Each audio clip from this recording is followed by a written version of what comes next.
I never thought silence could be so loud. But standing in the middle of that ballroom, under lights that suddenly felt like interrogators' lamps, the silence was deafening. Every single guest, every distant cousin and childhood friend, was staring at me. Not at the bride, my sister, Victoria, but at me. And on the screen behind the head table, the picture that Victoria had just projected was the reason why I didn't cry. Not right away. I just stood there, frozen in the pale pink bridesmaid dress she had forced me to wear. The dress was 2 sizes too small to motivate me, she'd said. But the picture on the screen was the real motivation. It was a photo of me from 3 years ago, standing on a scale in a doctor's office, tears streaming down my face. She had stolen it from our mother's photo albums and captioned it in giant, sparkling gold letters.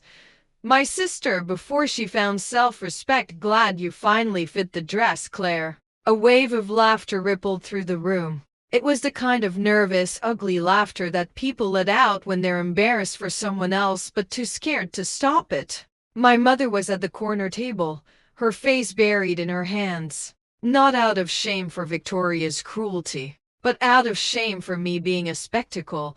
You have to understand. I was not a threat to Victoria's perfect day. I didn't want the spotlight. I had spent the last 6 months helping her plan this wedding, biting my tongue every time she called me the before photo of the family. I loved her. She was my big sister, the one who taught me how to tie my shoes and now, apparently, the one who wanted to tie me to a public stake of humiliation. As the laughter died down, Victoria grabbed the microphone, her diamond bracelet catching the light. Oh, lighten up, Claire. It's a roast. It's my wedding.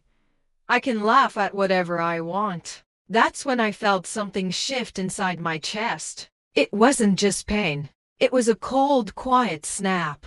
A lock clicking into place. I looked past Victoria's smug smile and saw her new husband, Mark, standing at the bar. He wasn't laughing. He looked at me with pity, and then he looked at his new wife with something I couldn't quite place. Disgust? Recognition? I had a secret. A terrible, heavy secret about Mark that I had been carrying around for 2 months like a bag of stones. I had decided to bury it. I told myself that Victoria's happiness was more important than the truth. I told myself that being a good sister meant keeping my mouth shut, but what I didn't know that day was that my mouth wasn't the only thing about to open. The envelope in my clutch purse, the one I had planned to burn in the hotel fireplace, was suddenly the only thing keeping me upright. She wanted to humiliate me. Fine. But she was about to find out that the foundation of her perfect marriage was built on a lie so rotten it wouldn't even last until the morning light.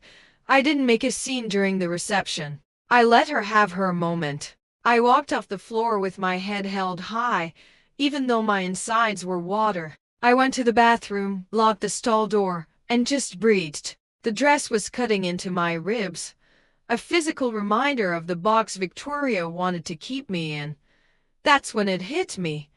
The cruelty wasn't an accident. It was a message. Know your place. And my place in her eyes was under her heel. I had discovered Mark's secret entirely by accident.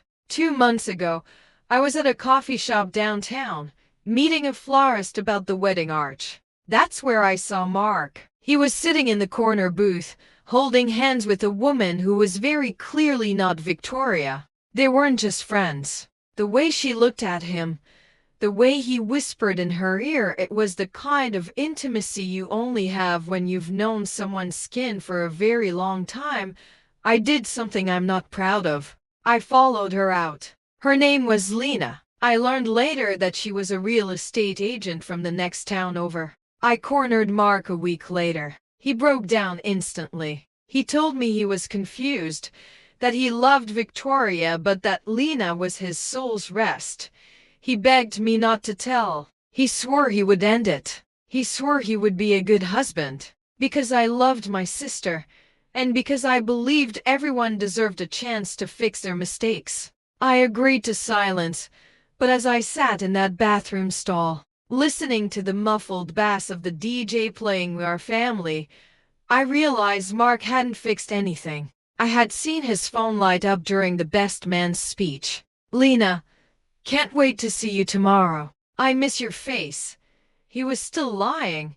I walked back into the reception hall just as they were cutting the cake. Victoria, drunk on champagne and power, saw me and waved her hand. There she is. The before picture come to life. "Get a big piece of cake, Claire. You earned it after that starvation diet." Something in me broke open. Not with anger, but with a devastating clarity. I didn't want revenge that was loud. I wanted justice that was quiet and absolute. I walked straight to Mark, who was trying to blend into the wallpaper. "We need to talk," I whispered. "Now, or I tell Victoria and Lena's husband about each other in front of this entire room." His face drained of color. He followed me into the empty code check room. I didn't yell. I just pulled out the printed screenshots from my clutch. The ones I'd had in the envelope ready to burn. The texts, the dates, the photos of them at the beach the week before the rehearsal dinner. "You humiliated me to look big," I said to Mark, my voice steady even though my hands were shaking. "She humiliated me because she's terrified of being small. And you just stood there." "I was going to protect your secret, Mark. I was going to let my sister live in a fantasy because maybe the fantasy was better than this ugly truth. But you don't get to have a happy ending tonight." I walked back out and sat down next to Victoria's empty seat. I waited until she came back from the dance floor, flushed and happy. I didn't hand her the envelope. That would be too easy. I handed it to Mark in front of her. "What's that?" Victoria asked, laughing. "Your Weight Watchers receipt." I looked her dead in the eye. "No, Vic, it's your husband's other life. Happy wedding night." I didn't stay for the fallout. I had no desire to see the volcano erupt. I walked out of that reception hall and into the cold night air. The sky was clear, full of stars that didn't care about the drama unfolding inside. I could hear the muffled sound of a glass shattering, then a scream. Not a scream of fright, but a guttural, wounded animal sound. That was Victoria. I sat on a bench by the hotel fountain and just listened to the water. I expected to feel triumphant. I expected to feel a rush of sweet, hot revenge. Instead, I felt hollow. And then, slowly, I felt clean. The bag of stones I had been carrying for Mark, for Victoria, for the entire family, it was gone. I had laid it at their feet and walked away. By 2:00 a.m. My phone was blowing up. Texts from my mother calling me a destroyer of families. A voicemail from Victoria that was just 30 seconds of sobbing and the words, "How could you?" But at 4:30 a.m., as the sun was just starting to turn the sky from black to a bruised purple, I got a text from an unknown number. It was Mark. It simply read, "I told her everything. I'm leaving. Thank you for forcing my hand. By sunrise, her marriage was over." The guests were checking out of the hotel early, whispering in the lobby. The flower arrangements in the ballroom were being thrown into trash bags by silent, apologetic staff.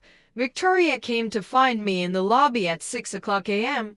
She was still wearing her wedding dress, but the hem was dirty and the strap was torn. Her face was a mess of mascara and fury. "You're jealous," she spat. "You've always been jealous because I was beautiful and you were just you." I shook my head and stood up. I wasn't wearing the pink dress anymore. I had changed into jeans and a soft sweater. I could breathe. "No, Victoria," I said softly. "I wasn't jealous. I was loyal. I carried a lie to protect you. And you rewarded me by trying to break me in front of everyone we know. You didn't lose Mark because of me. You lost Mark because he was never yours to begin with. I just refused to let you drown me in the dark while you looked for him." I left her standing there in the lobby, a queen with a fallen kingdom. It's been a year now. I don't talk to Victoria. She blames me for everything, which is easier than looking in a mirror. And as for me, I lost a sister, but I found my spine. Sometimes, the worst humiliation isn't the one you suffer, it's the one you allow yourself to live with. Revenge isn't sweet. It's heavy. But when the weight of someone else's secret is crushing you, sometimes the only way to stand up straight is to let it fall, no matter who it lands on. By dawn, the truth was out. And for the first time in my life, I wasn't the one hiding in the shadows.